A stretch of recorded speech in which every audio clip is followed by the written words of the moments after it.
if you know who people are, then you know what you're dealing with.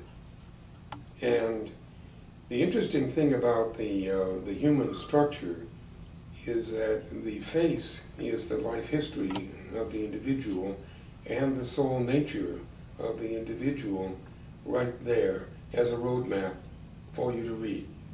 And so, if you really want to make your way in the world, know who people are.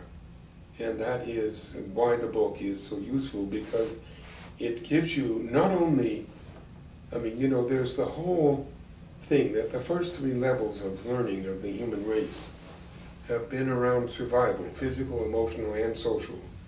And therefore, everything has been fear-based. And because everything is fear-based, it's what's in it for me, and I'm going to use this to my own advantage, and screw you, and that kind of thing. And so that is how this stuff can be used. And psychopaths do all the time. But that's not its purpose.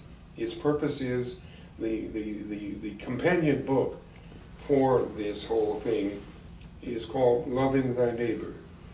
And that came from a rather corny statement that came out of the encounter movement thing in the 60s. But as when I first heard it, I realized, my God, that's the flaming truth, which is to know you is to love you. When you fully, deeply understand another human being, you cannot help it. You will love them. And I had a real demonstration of that when I read the biography of Al Capone, who was probably one of the most vicious and malicious people that ever walked the damn face of the earth. But because it was a biography, I began to understand who Al was. And I was actually startled when I closed the book and realized with a great deal of grief that old Al isn't going to be around anymore for me. And that's when I realized at the most profound level that even that kind of an asshole is a person. And the person is a chunk of God. And it therefore is just inevitable that the more you know about a person, the more you love them. And if everybody knows everybody at that level, you have a love bath instead of a, you know, acid bath like we have now. That's why it's important.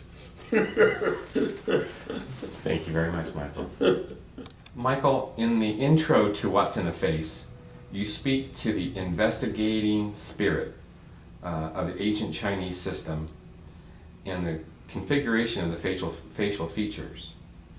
Can you briefly explain to us and your viewers the widely unknown concept of the two different sides of the face? It's a good deal more complicated than that. You have to be aware that the ancient systems were put together at a much earlier stage in our development, evolutionarily speaking. And consequently, they haven't even started, practically anywhere, any place that I know of, to fully understand the nature of the facial structure and how it works. And what happened with me is that I ended up teaching a face reading course for about 20 years, and it was extremely profound.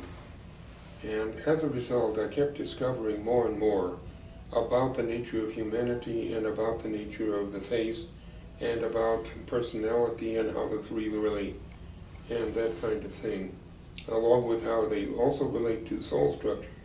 And you can also read the person's soul on the face. And so it's basically, it's a very complex organism, but there is a very simple map of the face. The first thing that was discovered in the history of the evolution of face reading as a phenomenon was the difference between the left side of the face and the right side of the face. In all of my years, which is now running somewhere in the vicinity of 40 to 45 years of intense face reading, that the right side of the face reflects the processes that we use to function in the world. It's like, what does it take to get you through the night? is what it basically reflects. It's how people do things. And they learned it from the moment of conception on. And they use it through all of life, and it constantly evolves. You know, so this is how they do it. And the left side of the face is why they're doing it, in terms of what are the motives, what is the personality, what is the soul, what is the purpose, what is the reaction, what is really going on for the person. So this is how they do it, and this is who's doing it.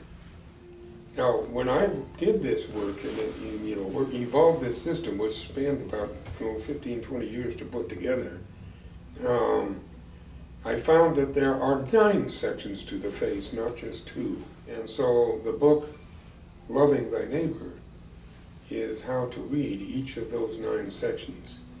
And when you do that in detail on an individual, it takes about an hour and a half, you end up with the most profound understanding of any human being that any system has ever generated. And it, all of those sections are basically evolutionary outcomes as a function of the interface between the person, the environment, and also the person and the cosmos.